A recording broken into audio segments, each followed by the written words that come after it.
Listen up, I'm Arav, and today we're not just traveling. We're on an expedition into the wild heart of India. We're leaving behind the cities to follow the ancient rivers, the lifeblood of this land. Along their banks lie forgotten temples, sanctuaries of faith, reclaimed by wilderness and time. Imagine standing before a shrine that's weathered centuries, its stones echoing stories of devotion and survival. This journey is about discovery, resilience, and finding the sacred in the wild. Are you ready? Good.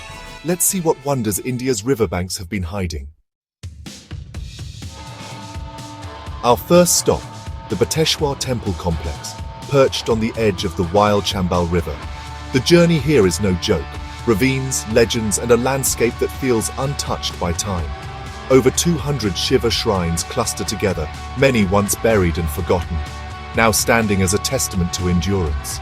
Each stone was carved by hand, placed with purpose, and has outlasted its creators. The silence is profound, broken only by the river and distant wildlife. Imagine pilgrims braving this wild terrain, their faith guiding them to these sacred banks.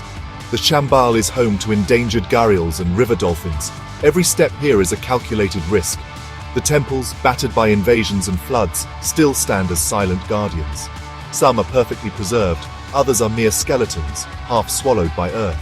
Intricate carvings peek from the stones, gods and goddesses staring out unchanged by centuries. The sun sets, casting dramatic shadows across the ravines. The wild comes alive, and the temples take on a mystical character. It's just you, the ancient stones, and the timeless river, a humbling, raw encounter with history. Bateshwar is more than an archaeological site. It's a story of survival and rediscovery.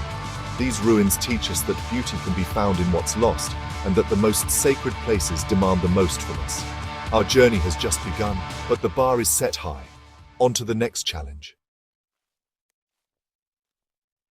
We've pushed south, deep into Maharashtra's forests, to the banks of the Wainganga River and the Markandeya Temple. The trek here is a battle against jungle and humidity, a true test of resolve.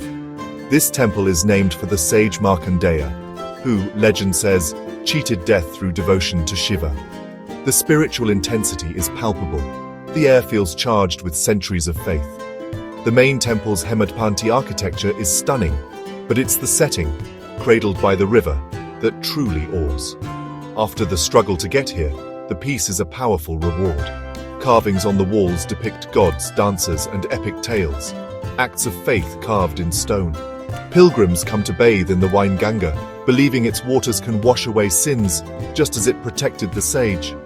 The rituals here are simple, unchanged for generations, a living link to the past. Some shrines are half reclaimed by banyan roots, nature and faith entwined. It's a metaphor for survival. Adapt, bend, become part of your environment. Spending the night by the river, under a sky ablaze with stars, you feel the true spirit of Markandeya. Here, peace settles in your soul, a reminder that the sacred is found in wild, quiet places. Now, a true test of endurance. Kedarnath, high in the Himalayas, on the banks of the Mandakini River. The air is thin, the trek grueling. This is a pilgrimage, not a casual visit. The Mandakini roars, a torrent of glacial meltwater, and the temple stands as a solitary bastion of faith.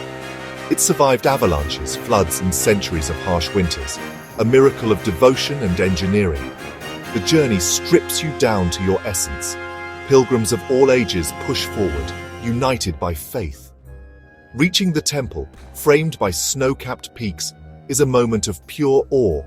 The stone sanctuary feels born from the mountain itself, a testament to the human spirit reaching for the divine. Inside, incense and prayers fill the air. Outside, the wind bites, but the atmosphere is electric. In 2013, a catastrophic flood devastated the valley, but the ancient temple survived, shielded by a massive boulder. For many, it was divine intervention. For all, it's a symbol of resilience. As night falls, the temple stands under a blanket of stars, the Mandakini's roar echoing eternity. Kedarnath teaches humility and the power of faith to move mountains, or build sanctuaries among them. From the Himalayas, we descend to West Bengal's lush plains, to Kalna on the Bhagirathi River. Here, the challenge is time, uncovering the artistry of terracotta temples.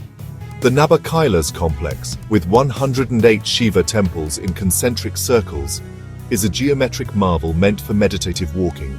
The walls are covered in terracotta plaques, miniature masterpieces depicting gods, epics, and daily life. It's a vivid historical document, a story of community and faith baked into clay.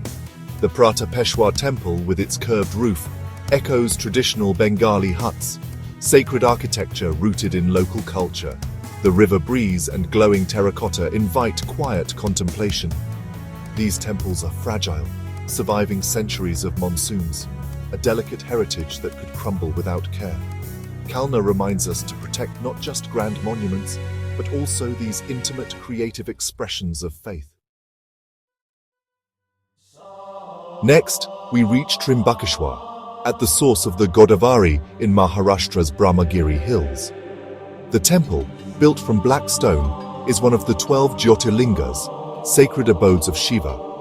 Its lingam bears the faces of Brahma, Vishnu, and Shiva, representing the cosmic cycle.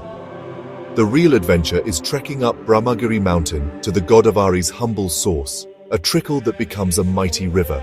Pilgrims climb with unwavering faith, seeking the divine at the river's origin.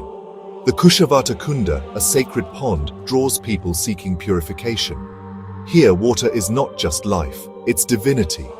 The temple's carvings are exquisite, the structure a fortress of faith. Standing between mountain and temple, you feel the balance of nature's force and human devotion. The river gives the temple sanctity, the temple gives the river meaning, a perfect, powerful balance. We journey to Telangana, where the Godavari meets the Pranahita at Kaleshwaram, a sacred confluence. The Kaleshwaram temple honors both Shiva and Yama, gods of liberation and death. Here, two rivers merge, symbolizing union and the merging of life's streams. The temple's two lingams, one for Shiva, one for Yama, confront mortality with faith, not fear. A unique Jala lingam is constantly anointed by river water, a tangible link between deity and nature. Families perform rites for ancestors on the riverbanks, seeking liberation for departed souls. The temple's history is layered, its sanctity untouched by time. Standing on the ghats, watching the rivers become one, you reflect on the confluences in your own life. Kaleshwaram reminds us that life and death, creation and dissolution, are two rivers flowing into the same ocean. Our final stop, the Chausath Yogini Temple at Bedaghat, perched above the Narmada's marble gorge. This open-air circle honors 64 yoginis, fierce, divine feminine spirits.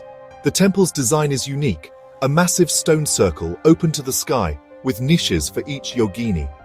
Each figure is different: warrior, protector, untamed force. The temple was a center for esoteric learning, its energy raw and powerful. The statues, weathered but undiminished, connect us to a wilder, older faith. Looking out over the Narmada, you feel the balance between the eternal circle and the river's flow. Here, the sacred is wild, diverse, and deeply connected to nature. The Chausath Yogini Temple is a potent reminder. India's sacred is not monolithic but a living, breathing force. What an expedition! We've trekked ravines, jungles, and mountains, discovering temples that hold India's soul.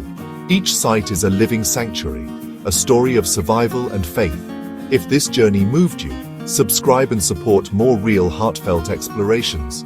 These places are still out there. Seek them with respect.